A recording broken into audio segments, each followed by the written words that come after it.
Here's the formula on how to price gold. Okay, the first thing you want to do is get a paper and a pen because it's time to take notes. I'm about to tell you how not to get scammed when selling back your gold jewelry, or you can use this information to find good deals when buying gold jewelry. Step number one, the first thing you need to do is divide how many carats you have on your gold piece of jewelry by 24. So if you have a gold chain that's 14 carats, you divide 14 by 24 and you'll get 0.583. 0.583 is 58.3%.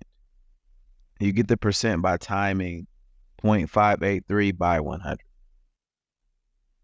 Now, the second thing you do, you find out what's the gold spot price per ounce. You could go on Google or you could ask Alexa, what's the gold spot price? As of August 22nd, gold traded at $2,500 and 50 cents per troy ounce on the foreign exchange. All right, so we're almost done. The third thing you need to do is you need to take that number, which was 2,500, and divide it by 31.1. 31.1 grams is a troy ounce of gold. And the number you get after you divide is how much it costs per gram for 24 karat gold. So if you take 2,500 divided by 31.1, you get $80.38.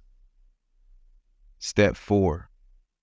Now, we know how much it costs per gram for 24 karat gold, but we don't have 24 karat gold. You have 14 karat gold. So you have to take one more step. Remember that number we got in step 1, 0.583?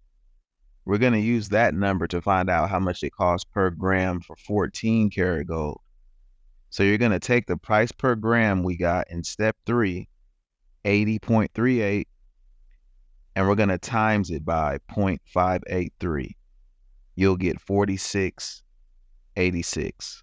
So $46.86 is what you'll get per gram for 14 karat gold. And for this last step, you're going to need a scale that measures in grams. So what you're going to do is you're going to take the $46.86 and times it by however much the piece of jewelry weighs. So if your jewelry weighs 10 grams, you're going to take 46.86 and times it by 10. You'll get $468. That's how much your jewelry is worth if you sold it to a pawn shop. $468. And unless you have some really high quality diamonds, they're not going to give you anything for the diamonds. If you're lucky, they'll add on an extra $100. This is why I don't recommend buying new jewelry because they charge a hefty premium, but that's how they make their money. But gold is gold. It doesn't make a difference where you get it. Some of the best places to get jewelry are public auctions.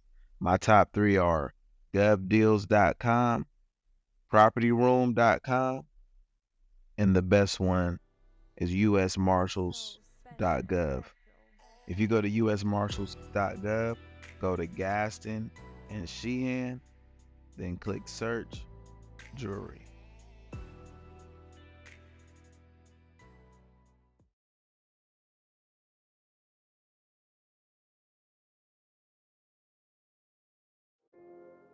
Now, one way to do it is to trade your dollars for assets, because a person's net worth is based on their assets. Now, you would think cash is an asset, but let me ask you this. If you had $50,000 cash for over 50 years and you had real estate for over 50 years, which one would have increased in value, the cash or the real estate? Exactly. The real estate would have increased in value. The stocks would have increased in value. The gold would have increased in value. So cash is technically an asset, but it's not an appreciating asset. The dollar would have lost purchasing power, meaning it decreased in value. What you could have got in the 50s for 10,000, you can't get in 2024 for 10,000. That means your money is being worth less over time. It isn't like things are just going up in value, it's that our dollar is going down in value.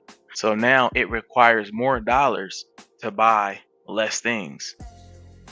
Example, going grocery shopping.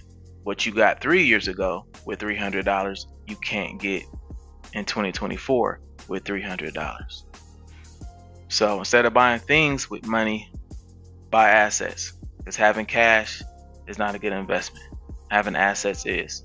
You can always get cash from your assets. And as soon as you do get the cash, don't hold it for too long because it's losing value. Go ahead and re-up on some more assets.